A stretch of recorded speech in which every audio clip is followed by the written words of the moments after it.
so much for coming. This is our second annual Cerebral Palsy Family Day. I know some of you were here last year and there are some new faces, so thanks for joining us again. My name is Buma Arabamadan. I'm the research director for our Cerebral Palsy Center. I also take care of some of your kids, so it's really lovely to see you here. I just want to start out with a breakdown of the day. First hour is here. We'll be doing a panel with our distinguished organizers and guests, and I'll introduce them shortly. And then we'll also go over something in your folders called the STAR tool. I'll go over that in just a little bit. Then we do breakout rooms featuring resource providers from around the area, very popular sessions from last year that we're continuing this year. There will be 2 of those. And then last, you'll be rejoined with your kids here for lunch at 12:30. The volunteers, our team will be bringing you your kids. You don't have to run out in search of them. We'll bring them back here to you. I want to orient you guys to the folders at your table. There's 1 folder per family. Each folder has a schedule, a map, and the STAR tool. So the schedule, you'll see the schedule for you and the schedule for your child, your children, if you've brought more than 1 child throughout the Botanical Garden. On the map, you'll see the map for you and the map for your child through the Botanical Garden. And the map should also be indicating where the accessible restrooms are. If you've indicated toileting needs for your child, again, we'll bring our child to you if they have any toileting needs, and then you can use the map or just ask any of us in one of these shirts with regards to where the best restroom would be. And the STAR tool, again, I feel like I'm hyping this quite a bit, but we'll talk about it a little more shortly. Your name tag also has the sessions that you signed up for. If you didn't indicate a preference for sessions, we picked sessions for you. So we look forward to seeing you there. Goals for the day. So we have a set of goals that we want people to take away. Probably our biggest goal is we want y'all to feel connected to each other. Building community is very important to us in the CP Center. We do it in many different ways. That is a top priority of this event. We also want to impress upon families that cerebral palsy is a lifelong condition. Oftentimes in clinic, we focus on the here and now. What do we need now? CP lasts for your kids' whole life. So we want to focus on the future. We want to talk about what a full life, the whole life, what 30, 40, 50 can look like for your young person with CP. And in that vein, we want to encourage risk-taking. So we want y'all to dream big for yourselves, for your families, for your kids, and encourage your kids to take risks to achieve that full life, that optimal full life for them. So with that, we'll go into our panel, where we hear from people with CP, talk about their life experiences and reflect on their upbringing. And all of these people here helped organize the event today. So we're really grateful for their expertise and the time that they've already put in. Let me introduce first, this is Christopher Worth. Christopher Worth is an educator, artist, community organizer, scholar, consultant, and researcher. Wow, that's a lot. With more than 20 years of experience. Christopher views disability as culture. He sees his cerebral palsy positively informing his life and work on many levels. Next is Kelly Moffitt. Kelly Moffitt was diagnosed with spastic quadriplegia cerebral palsy at 11 months. At that time, the list of things she probably wouldn't be able to do was long. She graduated from high school with honors, received an undergraduate degree in human development and family studies with an emphasis in child life from the University of Missouri Columbia in 2004. She received her master's degree in social work from WashU in St. Louis in 2009. Her work experience includes working 18 years as a certified child life specialist at St. Louis Children's Hospital. In addition, she currently works full-time as the counselor for patients at the Rehabilitation Institute of St. Louis for adults. In her free time, she enjoys going to church, baseball games, and various other activities with her fiancé, Ryan. Next is Anna Montaldo. Anna Montaldo, a young adult living with cerebral palsy, is the founder of social media brand CP Life. She graduated from high school in St. Louis in May of 2020 after launching CP Life in 2017. The president of St. Louis Region People First, a local advocacy group for people with disabilities, and the communications coordinator for Missouri Developmental Disability Council. Please take a second to welcome the panel today.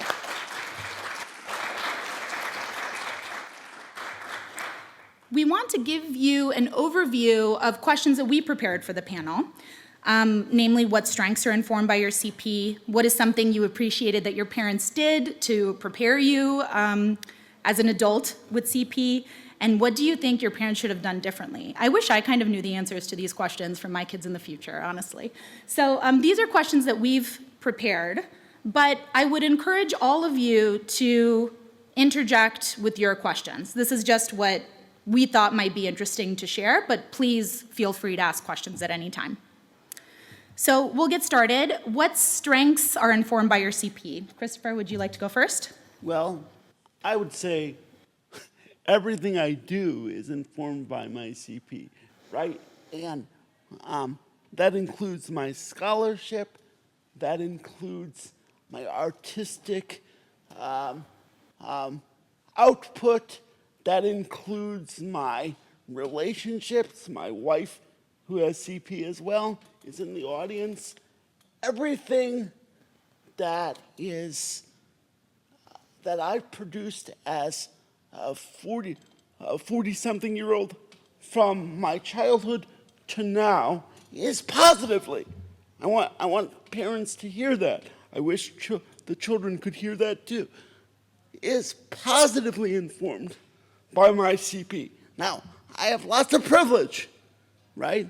That allows me to say that on one level, but it has to be understood that I see CP as a gift and informing my talents.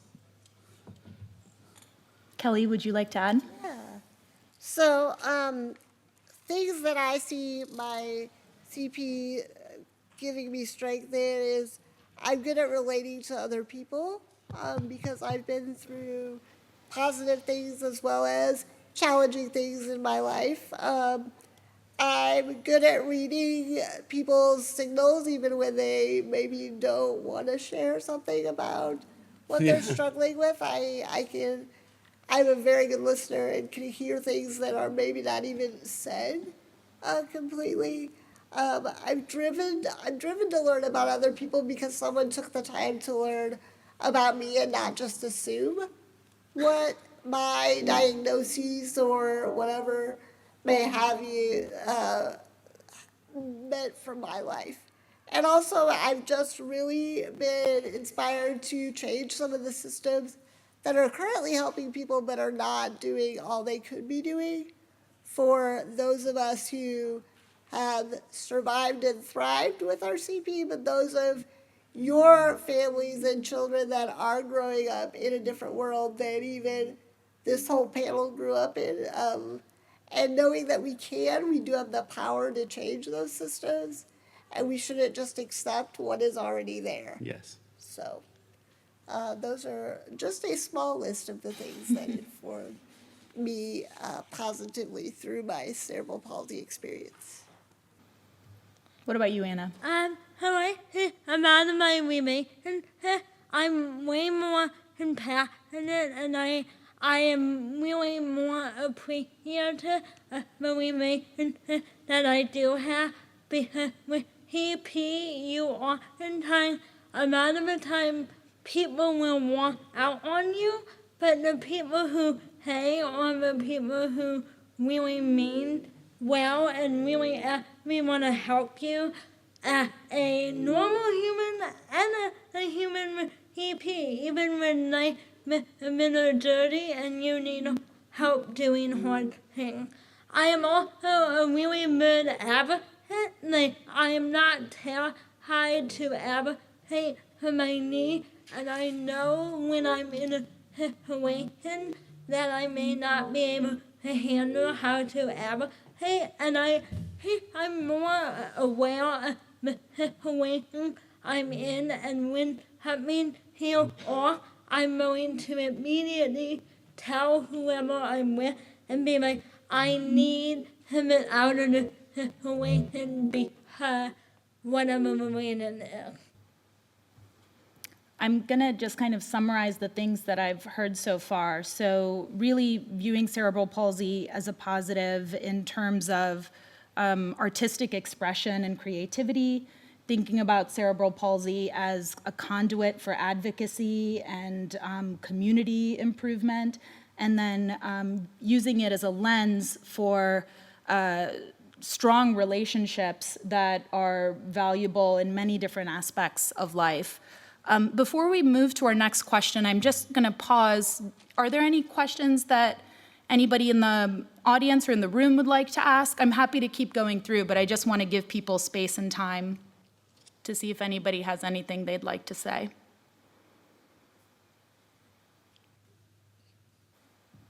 Okay, keep moving forward. What is something you appreciated that your parents did in terms of, preparing you to be an adult, this whole transition to adulthood? What are some of the things you appreciate your parents did? And we're starting with Anna this time. So, some of the things they didn't harp on my disability. They knew I had one, but they knew that if they harped on it too much, my disability would become the only identity I had, and they didn't want that to happen. They also encouraged me to do things that I wanted to do, even if it was difficult to adapt. So some of that would be mowing out with my hands, and they had to trust people to do that, but they weren't nervous to let me do that. And then they also didn't advocate for me automatically. They only advocated if I asked them to, or if it appeared that the person I was having issues with didn't understand me or something like that. And this really helped promote autonomy. Kelly? One of the very important things that I wish my parents would have done is I appreciate that they focused on helping me gain independence. And people's definition, I think you'll hear on this panel, of independence doesn't always mean I do it myself and only myself.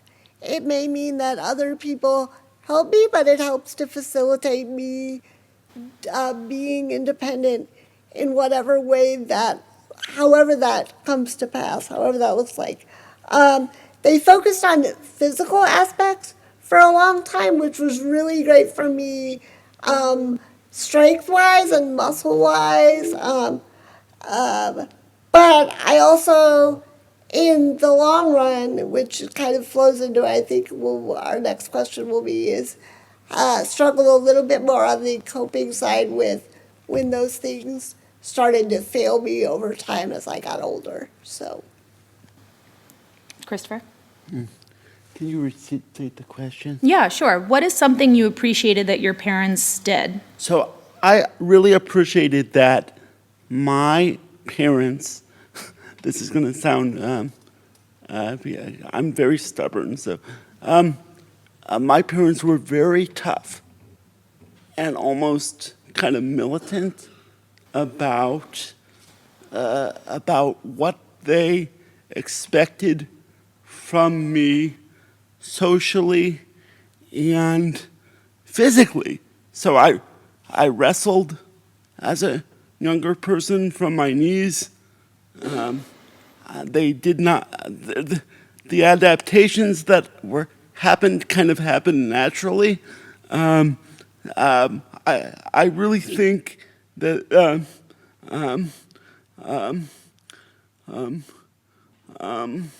they helped me in addressing my stubbornness in that way, right? Because, I was adopted, so I have a little bit of a different experience than maybe some other on the panel.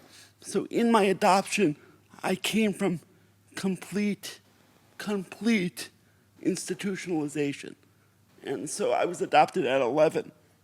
And my life, especially when I was first adopted by a wealthier family, was to fight them, right? So I wanted my autonomy, like Anna talked about, but I didn't know what that meant, right? So them being just stubborn about the fact that I could do things was important.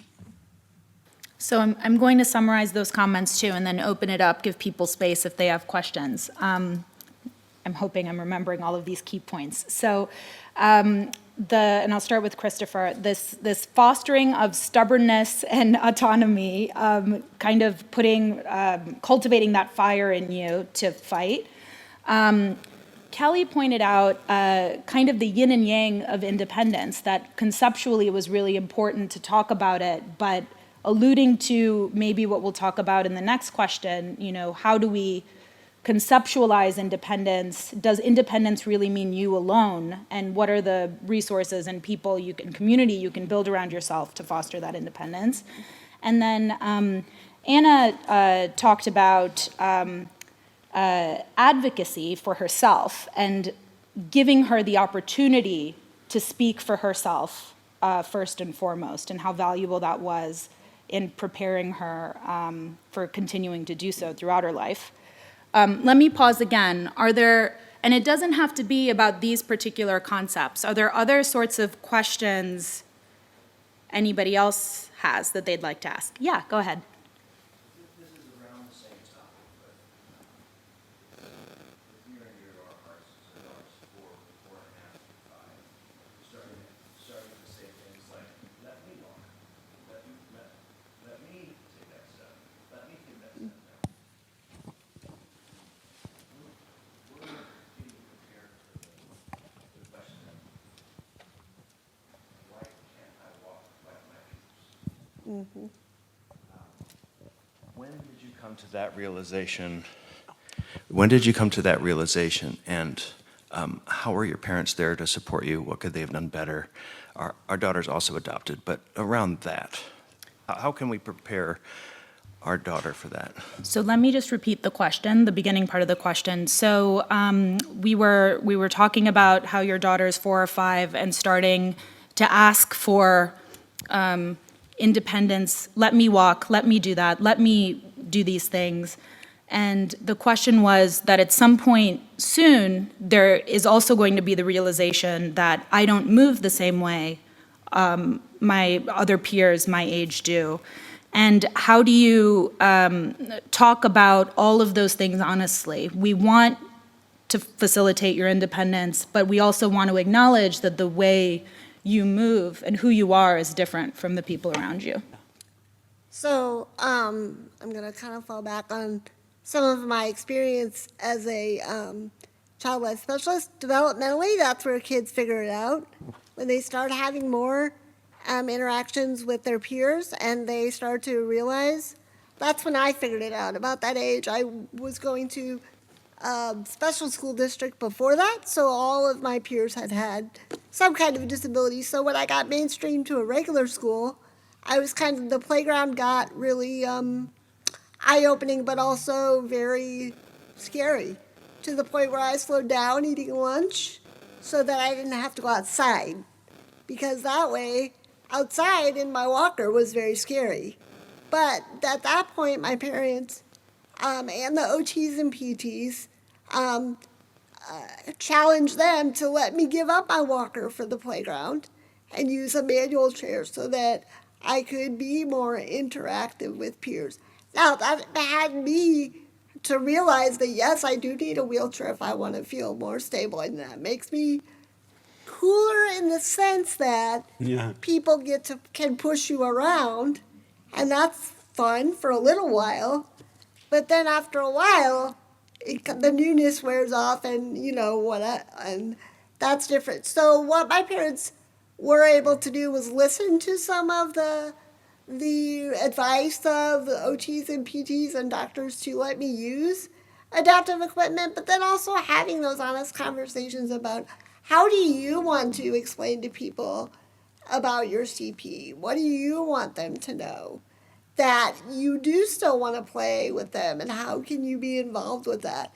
Things like that. And I think now, looking back, they could have probably done a better job of letting me formulate that.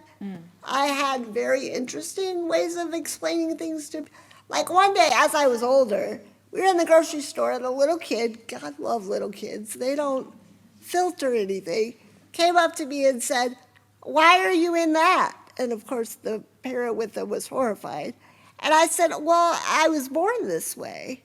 And my mom looked at me and said, "Kelly, they're going to think you came out in a wheelchair." And so I've obviously adapted that explanation since then. But it was kind of like I've learned to say to even adults, like, "Hey, I was born early, so my muscles didn't get as strong." I mean, it's the same explanation that I give to kids, because a lot of times adults are just like, "I don't know how to bring that up, or should I?" So I think, but allowing them to have a voice, as Anna was saying, about what they want to be said or what they want to say about themselves. And if they don't want to highlight it too much, that's okay. And I would just add, now, I didn't really have guidance because my parents gave me up fairly early. But believe it or not, and I'm not paid to say this, but my doctor, my orthopedic surgeon, he never talked down to me. He was probably in that the best guidance, and he had them, because I spent a lot of time in the hospital, he had them build me a skateboard to get around. And one thing I remember him saying is, "You can make fun anywhere you are." So I became very adept at making fun, and not making fun, but making my own fun, and understanding that kids have way less problems with difference than adults do, right? We try to apply, as adults, we try to apply our own fears to kids. They don't have those. And that's in the literature. Not to sound like a PhD student. But you are, so. All right. But you are. Right. And that's Anna, you want to? I was gonna say my parents let me be included in everything, and they backed off so that the people around me would have to learn how to listen to me and accept my disability for me, and they had to listen to me and realize that being different was okay, rather than trying to be a parent and be like, "Oh yeah, you're different, like, this is how we act around," I hate this word, but able-bodied people. Yeah. Other questions? Yes. I can't hear you.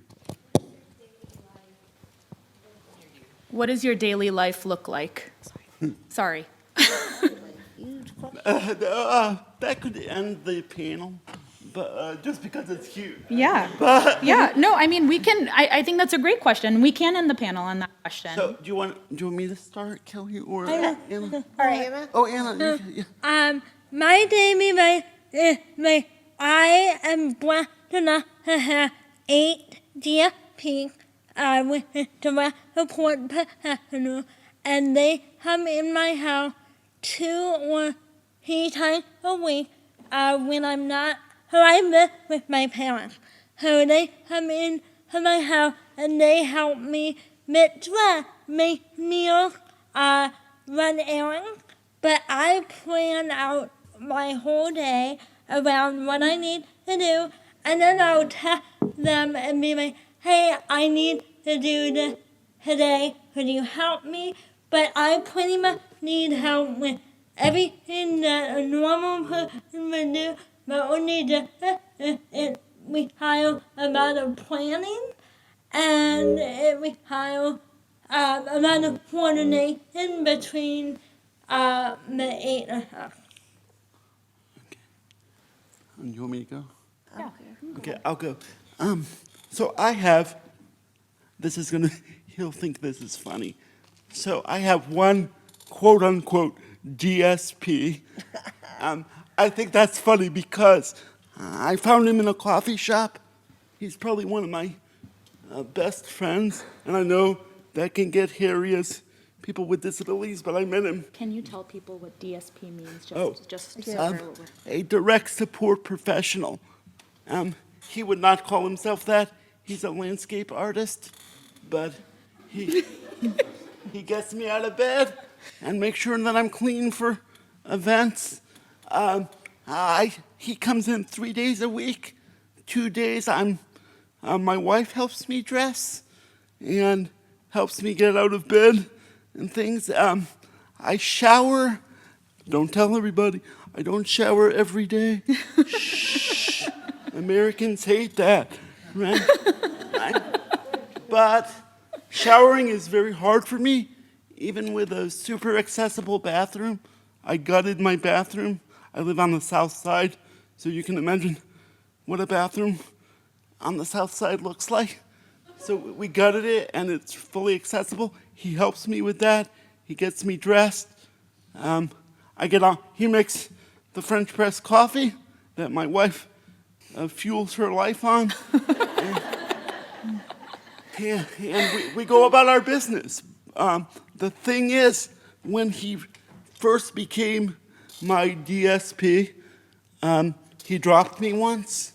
He had to really learn how to do it, but I prefer him in his non-clinical role, right?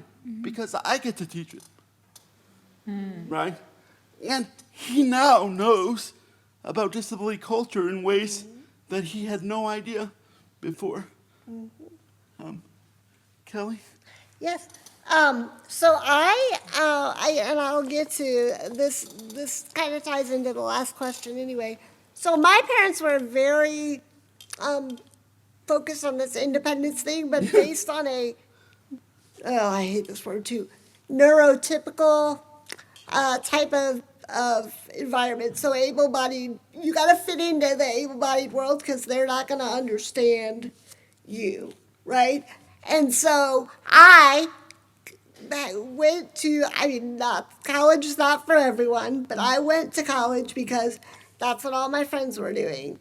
I, figured that I got my degree there, that I didn't get hired doing a full-time job because, well, people thought I couldn't do it because I was in a wheelchair, which is ridiculous because I did the same job for 18 years and no one questioned it one bit, but who cares?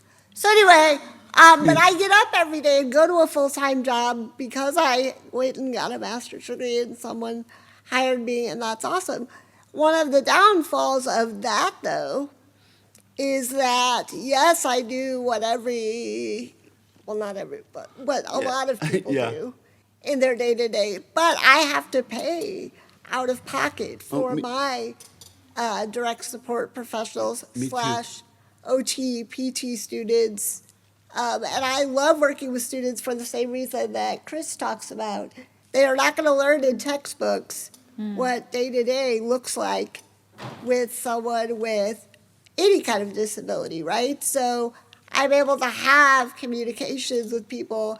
They're able to see what their assistance does for me, and that I am able to go to a job because I have energy now that I wouldn't have had I showered and gotten dressed by my complete self. Now, that was also a grieving process for me, because in my 20s, I could do that. And I had to learn that as I got older, 30s, and I will proudly say that I am 44 now. And it's harder. It just is. And so I had to learn that going through that grieving process of not really giving up my independence, but seeing my independence differently. Seeing my independence as other people helping me doesn't mean I'm not independent. It just means I'm independent in a different way. And being able to allow those people into your home and trust them and know what to ask them to know that you'll be comfortable. Communication is key, no matter how you do it. I don't care if you draw whatever those are called. Hieroglyphs. There you go, hieroglyphs on the wall or on the tub. If you communicate with somebody and they know how to care for you or help you, that's what it's about. So even if your child or adult or loved one is nonverbal, that doesn't mean they can't communicate or don't have feelings. So, don't let people think that about them or for them. And don't think about that for yourself. Right. People change over time, And too. you can grieve. Like, your kids are going to grow up and go out and do their own thing, whether it's with supports from an agency, whether it's not, they don't need supports at this time, but prepare them or learn about them. But you're also going to have a new role in their life. Maybe someday you'll be a grandparent. Oh, gosh, think about that, right? But that's possible, But you got to be willing to let your roles change, Yeah. and let them make mistakes. Let Dis- them fall and learn how to get back up. Disabled people having sex. Isn't that amazing? No, I'm just kidding. I was hoping everybody would laugh, but I was about to, and then I was like, I don't know how that works. Well, on that note, I see one more question in the back. Let's take that question, but this is really going to be the last question. Well, thank you all for your perspective that you've shared today. As a caregiver of children with disabilities, I think one of the things that we've struggled with the most is that balance, finding the balance between pushing them, driving them, motivating them, but also hearing them and honoring their autonomy when they say or maybe behave in a way that demonstrates they don't want to do therapy, they're sore, they're not happy. Do you have any advice to the caregivers here on how to approach that, how to maybe best strike that balance, be it for therapy services or even just events and sports and socializing in general? Just trying to find the balance between striking to motivate them, to help them be involved, but also respecting what they may say or how they may communicate that they don't want to.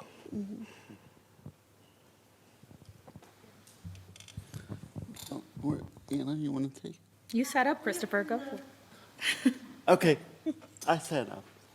Let me. I stretch these muscles for a reason.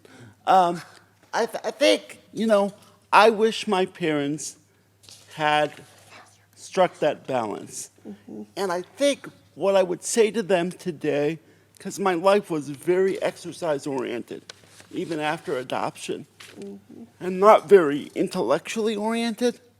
Like they didn't think about my thinking, because no one thought I would go to college, right? Nobody. And so what I would say to them today is there are ways to do exercise without walking 1.5 miles in the snow on your crutches, right? And I walked in the snow. That's not a lie, right? I once got stuck in a snowstorm, but my dad didn't want, like I was required to do that walk, right? And so the balance is find other ways to build those kind of things in, where the child can still enjoy cartoons on a Saturday, or you know what I mean? Find other ways. It doesn't. Your life doesn't have to be one perpetual exercise routine. Was that enough? I would say, just real quick, a couple things. One, you are still a parent. I don't want rogue 5-year-olds running around being like, no, I don't feel that way, I'm not doing it, blah, blah, blah. Yeah. I mean, you are still a parent, and they are still, children who don't always know what's best for them. However, when I was 15 and I decided that I got tired of being made fun of because my walker looked like a shopping cart and everything, shopping, whatever.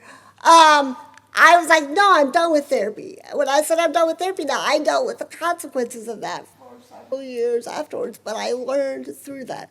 So you learn through everything that you do. But I would agree with Chris to make sure that you find other activities. If they want to try something like adaptive rock climbing, and you're like, oh my gosh, what am I doing? Let them try it. If they struggle and they think, I'm not so much into that anymore, okay, that's their choice. You're honoring their choice, but they're still getting socialization. They're still trying something new, physical, things like that. Yeah, exercising. They're doing all of that. So I think, yeah, it is that balance, and it's a hard balance as a parent. As a person that works with people with all kinds of disabilities every day, it's hard to strike that balance when you're an adult with a disability who has all the whatever reasoning capabilities possible. It's hard. So don't be kind to yourselves as well. That would be my last take-home message. I wish my parents would have done more self-care for themselves. Yeah. And kept their humanness, because they lost themselves a little bit in the caregiving role. And then when they needed their tanks filled up, they didn't have resources to do that. So use those things that are there so that you don't lose yourselves. Yeah. That's a great setup for, I know June Jesse Foundation is here to talk about caregiver wellness as well. I know some of you are signed up for that session. Let me pause here and thank our panel members, and thank you guys so much for your engagement this morning. Thank you. So we're going to move on to this fabled STAR tool that I've been talking about in bits and pieces this morning. Anna Montaldo is going to lead us through that. I'm just going to be working the slides. So the STAR tool, if you want to take out the STAR tool, each family should have a sheet that's labeled as a STAR tool in your